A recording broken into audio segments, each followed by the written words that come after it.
Aston Martin and Haas may have been at opposite ends of the grid this season, but both of them were desperate for a change of form at COTA. Aston Martin, a storied name in racing, has struggled to keep up with the relentless competition, while Haas has been languishing at the back of the pack, yearning for a glimmer of hope. Desperation hung in the air as they arrived at the Circuit of the Americas. All of that was meant to change in Austin, but both teams failed to flip the script on their seasons. How did they both manage to get it so wrong? Can they summon the resilience to mend their broken dreams as they head to the Mexican Grand Prix? Let's find out. The scenes on the grid in Austin on Sunday were incredible. Only 16 cars lined up to start the race from their qualifying positions. In the pit lane, both Aston Martin's and Haas cars sat, waiting patiently for their chance to join the track. While the rest of the cars took the warm-up lap to get some extra heat in their tyres, Fernando Alonso, Lance Stroll, Kevin Magnussen and Nico Hülkenberg could only watch it on the big screens. Their seasons up until this point might have seemed complete opposites, but there are similarities. Aston Martin started incredibly well. Alonso's 6 podiums in 8 races were a testament to the hard work of the factory team over the winter break. Haas scored points in 3 of the opening 5 races, which is not a bad return at all for the Ferrari customer team. Since Miami though, they've only got 2 points from the Austrian Sprint and 1 from the Singapore Grand Prix. Both teams started well, but both teams have completely failed to match the development speed of the rest of the grid.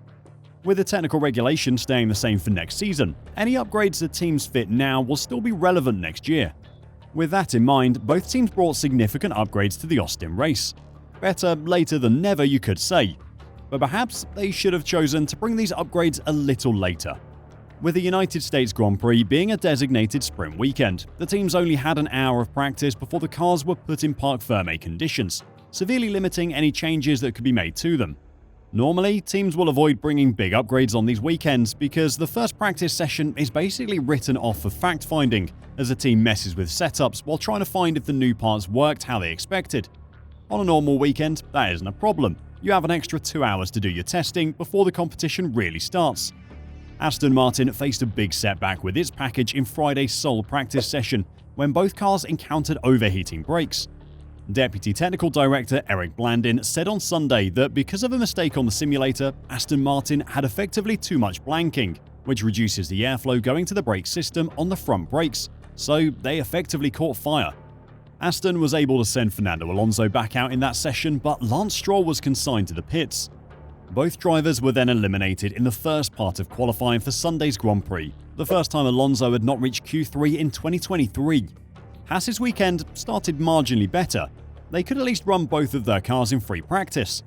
Their 5th and 9th in that practice session was incredibly impressive as well. It got me excited to see if they could carry that on over the weekend. They were the last team on the grid to not be running the downwashing, aka Red Bull style side pod.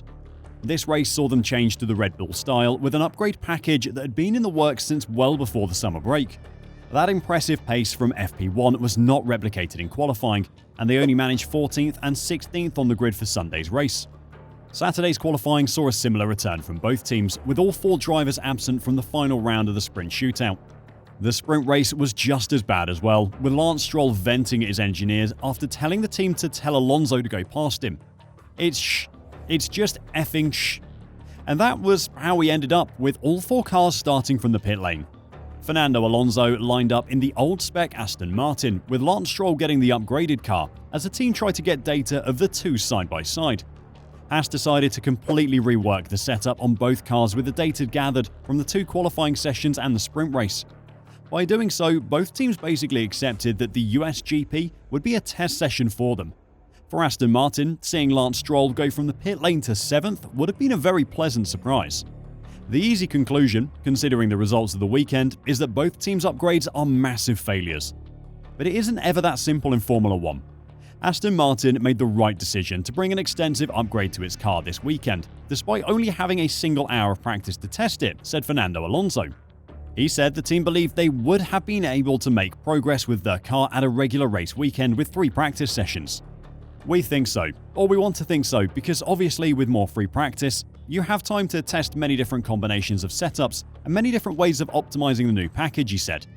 It was a bit risky to bring maybe the upgrades to a sprint format, You rely so much on a perfect FP1. With two cars doing different tests between the two, we had a very chaotic FP1. Since that moment, I think we're on the back foot.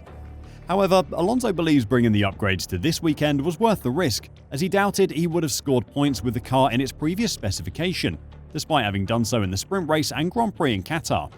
If you look back to the weekend, for sure you would wait one more race. But it's not that the previous package was fast enough to guarantee places in the top 10. We were struggling already for a few months, so the whole factory is working flat out to deliver this package to Austin, and you cannot say in the last moment, okay, we wait for Mexico, because everyone is working day and night to bring new parts. Aston Martin had hoped the changes, which included an updated floor, bodywork and beam wing, would aid them in their battle for fourth in the Constructors' Championship, but with Lando Norris securing a fourth consecutive podium, that battle is already over. They only trail McLaren by 6 points, but unless this upgrade performs a miracle and Lance Stroll completely flips the narrative on his season, they will finish 5th. For Haas, they had hoped that the upgrades to their car could help win the battle of the backmarkers with the two Alpha teams. Yuki Tsunoda's 5 points over the weekend has left them precariously close to the bottom of the table. It had been touted as the biggest in-season upgrade in Haas's Formula 1 history. I don't have a perfect memory of every single in-season upgrade the team has ever had, but I can't imagine that was a hard title to take. The team had to rent a workshop in Austin leading up to the event to modify its VF23s. The upgrades were that comprehensive. Haas debuted new side pod inlets, engine cover bodywork and floor for its home race in a bid to address the major in-race tyre wear issue caused by an aerodynamic imbalance. But the verdict from drivers Kevin Magnussen and Nico Hülkenberg following the race at the Circuit of the Americas was that progress was not immediately obvious. Lance Stroll's performance on Sunday gave Aston Martin some hope, but Haas didn't have that luxury. Haas team principal Gunther Steiner says the technical upgrade didn't work as expected. It didn't go to plan today, Steiner said after the sprint. We've got more work to do, but initially we're not very happy with what's happened, so we have to see how we tackle tomorrow. We found a few things and went in the wrong direction, but it's difficult to jump to a conclusion after one practice, 2 qualifying sessions and 1 short race. At the moment, we have to find more as the upgrade's not done what we expected. There are reasons to be optimistic for the Italy-based American team though. While they didn't get the upgrade working here, any team on the grid would struggle to make a completely new car work on a sprint weekend. There just isn't enough time to work out how the new parts work in the real world and then adapt to them. It is always going to take time. They have a few days to deep dive into all the data they got over the weekend in Austin before the cars roll out for FP1 in Mexico. It will be a busy week for the team, but hopefully they can learn from everything they saw last weekend and adapt to the new upgrades. Their battle with AlphaTauri and Romeo is far from over, unlike Aston Martin's fight with McLaren. They have 4 races left and picking up just a handful of points will be more than enough to keep them away from the dreaded 10th place. How bad do you think both teams' races were in Austin? Were you impressed with Lance Stroll's performance from the pit lane? Let me know your thoughts in the comments down below, and until next time, drive safe and bye for now.